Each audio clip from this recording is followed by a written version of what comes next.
1 साल कॉर्नवालिस को governor general बनने में क्यों लग गया?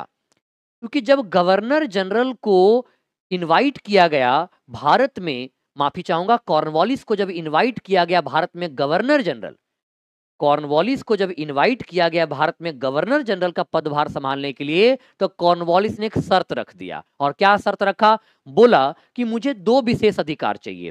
पहला, सेनापति की शक्तियां मुझे मिलनी चाहिए, और दूसरा, गवर्नर जनरल की परिषद के निर्णय को बर्खास्त करने का अधिकार भी मिलना चाहिए, यानी कि वीटो पावर भी हमको मिलना चाहिए। तो 2 विशेष मांग डिमांड किया था किसने?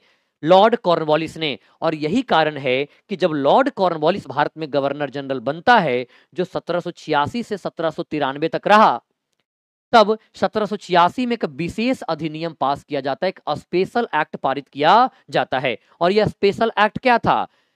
कमांडर इन चीफ और वीटो का पावर किसको दे दिया गया? गवर्नर जनरल को दे दिया गया। यानी जो कमांडर इन चीफ है, जो सेनापति है, ध्यान रखना, जो सेनापति की अगर हम बात करते हैं तो यहां आप समझिएगा कि जो सेनापति है वो भी, सेनापति की शक्तियां किसको मिलेगी? सेनापति की शक्तियां भी कॉर्नवालिस को मिलेगा। और वीटो का पावर भी किसको मिलेगा? तो इसी को मिलेगा। तो आप यहां देखो कि 2 विशेष पावर मिला था। एक विशेष पावर आप याद रखना कि सेनापति की शक्ति, सेनापति भी गवर्नर जनरल होगा।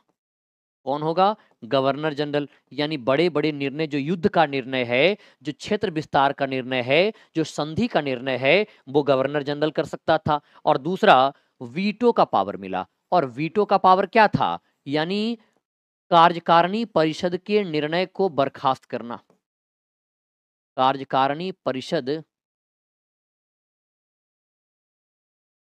के निर्णय को बर्खास्त करना, ये उसको ले लिया। क्योंकि ताकि वो गवर्नर जनरल जो था अपने मर्जी से भी निर्णय कर सके, वो गवर्नर जनरल की परिषद पर निर्भर ना रहे। ये 2 विशेष पावर इसको मिला था। देखो, ये जो वीटो पावर है, बाद में दूसरे गवर्नर जनरलों को भी विस्तारित कर दिया गया। हालांकि सीमित रूप से विस्तारित किया गया था, लेकिन दूसरे गवर्नर जनरल को भी दे दिया। लेकिन सेनापति की शक्तियां बाद में अलग ही रहा। केवल ये विशेष शक्ति किसको मिला था? लॉर्ड कॉर्नवालिस को मिला था। और इसने इसका प्रयोग करके भारत में अंग्रेजी साम्राज्य की एक मजबूत अस्थाई नींव को रख दिया। इसने न्याय संबंधी सुधार किया। और न्याय संबंधी सुधार में क्या किया? जो निजामत अदालत था, यानी कि निजामत का मतलब आप समझ ही रहे हो, प्रशासन का अदालत, उसको मुर्शिदाबाद से हटा करके कलकत्ता में स्थापित किया। निजामत अदालत को मुर्शिदाबाद से कलकत्ता में स्थापित किया। और 4 प्रांतीय अदालत की स्थापना किया। देखो, वॉरेन हेस्टिंग्स ने क्या किया था? वॉरेन हेस्टिंग्स ने प्रत्येक जिला में एक दीवानी अदालत और एक फौजदारी अदालत की नींव रखी थी। लेकिन ये उसके उलट 4 प्रांतीय अदालतों की स्थापना करता है, 3 बंगाल में और 1 बिहार में। और निजामत अदालत को मुर्शिदाबाद से हटा के कहां किया? कलकत्ता कर दिया। इसके अलावा जिलों में दीवानी अदालत की स्थापना किया। रेवेन्यू कोर्ट को भंग करके रेवेन्यू अदालत बनाया। पहले रेवेन्यू कोर्ट था, फिर उसको एक क्या बनाया? रेवेन्यू अदालत बनाया। और इसी ने ही 1793 में, 1783 में सभी कानूनों को संग्रह करके क्या किया? सभी कानूनों को संग्रह करके एक कॉर्नवालिस कोड बनाया था। तो एक जो कहते हैं ना कि विधि का शासन शुरू किया था, वो कौन किया था? कॉर्नवालिस ने शुरू किया था। और विधि का शासन का मतलब क्या होता है? आप इंडियन पॉलिटी में पढ़ते हो ना विधि के शासन के बारे में। विधि के शासन का मतलब होता है कानून का शासन। कानून से बड़ा कोई नहीं होगा, हर कुछ कानून के दायरे में होगा, कानून के अंतर्गत होगा, उसी को तो विधि का शासन कहा जाता है ना। तो यहां आप गौर करो, सब कानूनों का संग्रह करके कोड का निर्माण करवाया, जिसको कॉर्नवालिस कोड कहा जाता है। तो 1793 में। और उसने न्याय प्रशासन को पृथक कर दिया, न्याय प्रशासन को अलग कर दिया था। यानी कार्यपालिका और न्यायपालिका को अलग करने का जो काम किया था, वो किसने किया था? इसी ने किया था। कर और न्याय प्रशासन को अलग कर दिया था। तो कॉर्नवालिस ने न्याय सुधार किया। और यही जो आप देखोगे कॉर्नवालिस कोड, ये भारत में विधि के शासन की शुरुआत मानी जाती है। किसके द्वारा? कॉर्नवालिस ने भारत में रूल ऑफ लॉ को स्टैब्लिश करने के लिए काम किया था। इसके बाद शासन में सुधार किया। और सबसे बड़ी बात यह है कि कॉर्नवालिस ने क्या कहा कि देखो यार, योग्यता के आधार पर पद मिलेगा। रिकमेंडेशन के आधार पर पद नहीं मिलेगा, योग्यता के आधार पर पद मिलेगा। और इसने पदों पर योग्यता के आधार पर व्यक्तियों की नियुक्ति के नियम बनाए। हालांकि भारतीयों की नियुक्ति नहीं होनी थी, भारतीयों की नियुक्ति नहीं होनी थी, तो लेकिन अंग्रेजों की ही नियुक्ति होनी थी। लेकिन क्या कहा कि अब रिकमेंडेशन के आधार पर नहीं, बल्कि पदों पर योग्यता के आधार पर जो योग्य होगा वही नियुक्त होगा। और इसीलिए इसको भारत में सिविल सेवा का जनक कहा जाता है। Father of civil services in India Lord Cornwallis को माना जाता है। इसने भारत में थाना शुरू किया। जमींदार पहले कौन थे? पहले पुलिस काम कौन देखता था? पुलिस का काम जमींदार देखता था। यही अपने पास दो चार लठैत रखता था, जो अपने क्षेत्र विशेष में, जहां तक उसका क्षेत्र होता था, वहां सब प्रशासन वगैरह का काम देखता था जमींदार। तो जमींदारों से पुलिस का काम छीन लिया और जिले में 32 किलोमीटर की दूरी पर एक थाना बना दिया। तो जमींदार से पुलिस का शक्ति समाप्त, एक थाना बनाया और थाना में एक एसएचओ साहब को बनाया। और यही कारण है कि कॉर्नवालिस को भारत में पुलिस सेवा का जनक भी कहा जाता है। क्या कहा जाता? पुलिस सेवा का जनक भी कहा जाता है।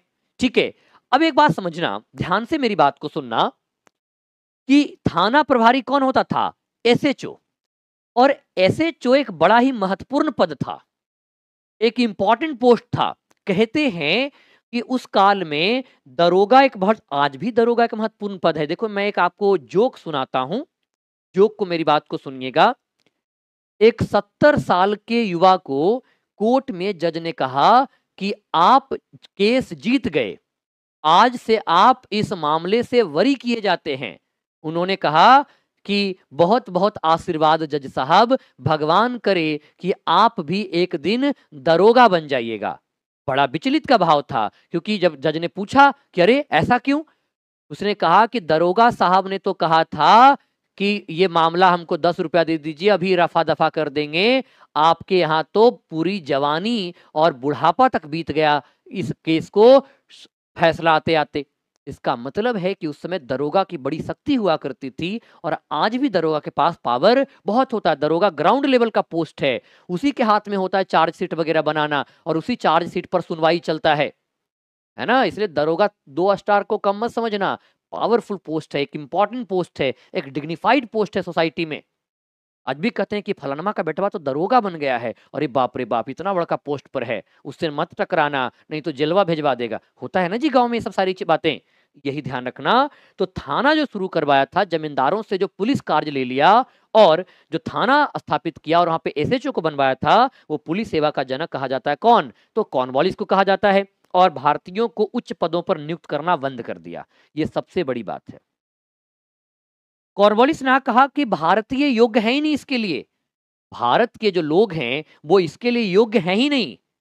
उसने कहा कि भारतीयों को उच्च पदों पर नियुक्त करना बंद कर दिया, कि नहीं आप भारतीयों को उच्च पदों पर नियुक्त नहीं करेंगे। ये सब किसने किया? कॉर्नवालिस ने। 1793 में इसने एक अस्थाई बंदोबस्त लेकर आया। देखो, वॉरेन हेस्टिंग्स ने भूमि को लगान की जो ठेके की प्रणाली की शुरुआत किया था, जिसको इजारेदारी व्यवस्था कहते हैं। कोर्ट ऑफ डायरेक्टर्स के द्वारा लगातार ये सवाल उठाया जा रहा था, कोर्ट ऑफ डायरेक्टर्स के द्वारा, कि भारत में एक अस्थाई लगान प्रणाली का विकास किया जाना चाहिए। और इसी को ध्यान में रखते हुए जॉन सोर ने एक नीति बनाई। जॉन सोर ने, है ना, यानी कि ये जो अस्थाई बंदोबस्त की नीति है वो किसने तैयार किया? 2 लोग था, एक जेम्स ग्रांट था और एक जेम्स सोर था। हालांकि ये जो अस्थाई बंदोबस्त वाला है, जिसको आप लोग जमींदारी बंदोबस्त भी कहते हो, इसके कितने नाम हैं? इसको आप लोग जमींदारी बंदोबस्त कहते हो, जमींदारी बंदोबस्त कहते हो, या इसको इस्तमरारी बंदोबस्त कहा जाता है। क्या कहा जाता है? जमींदारी बंदोबस्त या इस्तमरारी बंदोबस्त कहा जाता है। तो आप यहाँ को समझिए कि ये जो जमींदारी बंदोबस्त और इस्तमरारी बंदोबस्त है, इसको अगर आप ठीक से समझिएगा, तो ये जो इसका जो डिजाइनर था, यानी कि इसका जो प्रारूप बनाया, वो प्रारूप किसने बनाया? तो जॉन सोर ने बनाया था। जॉन सोर ने बनाया था। आगे जा करके ये भारत का गवर्नर जनरल बनेगा, तो मतलब बंगाल का गवर्नर जनरल बनेगा, जॉन शोर ने बनाया था। और इसको शुरू किया गया 1790 में। लेकिन बाद में 1793 में कोर्ट ऑफ डायरेक्टर्स की अनुमति मिल जाती है तो इसको अस्थायी कर दिया जाता है। शुरुआती समय में ये केवल 10 वर्ष के लिए किया गया था। बाद में जब कोर्ट ऑफ डायरेक्टर्स की अनुमति मिल जाती है तो 1793 में इसको अस्थायी करार दे दिया जाता है, इसको अस्थायी कर दिया जाता है।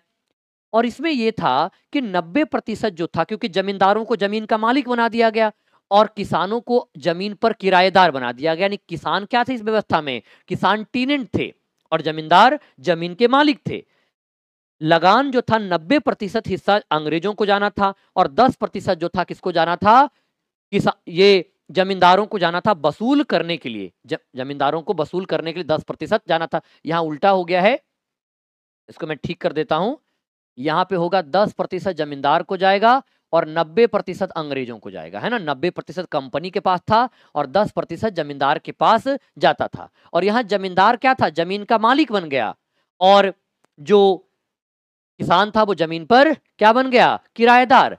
और जमींदारों का जो ये अधिकार था ये वंशानुगत बना दिया गया, यानी जमींदार का बेटा जमींदार था। हालांकि इसमें एक शर्त ये था कि जब तक जमींदार समय समय पर अपना लगान भुगतान करता रहेगा तभी तक उसकी जमींदारी बची रहेगी। अगर वो लगान भुगतान करना बंद कर देगा तो उसकी जमींदारी चली जाएगी। लेकिन जब तक वो भुगतान कर रहा है तब तक उसको अस्थायी ही मानो। इसी में बाद में जाकर के जब जॉन सोर आता है तो 1795 में एक कानून आता है। उस कानून को आप समझिएगा। एक कानून आता है 1795 में, जॉन सोर लेकर आता है और इसको कहते हैं सूर्यास्त कानून।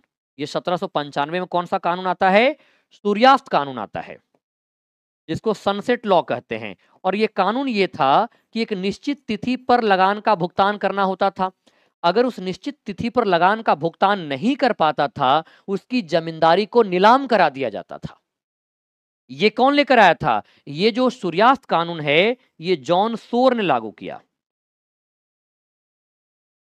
जॉन सोर ने लागू करवाया,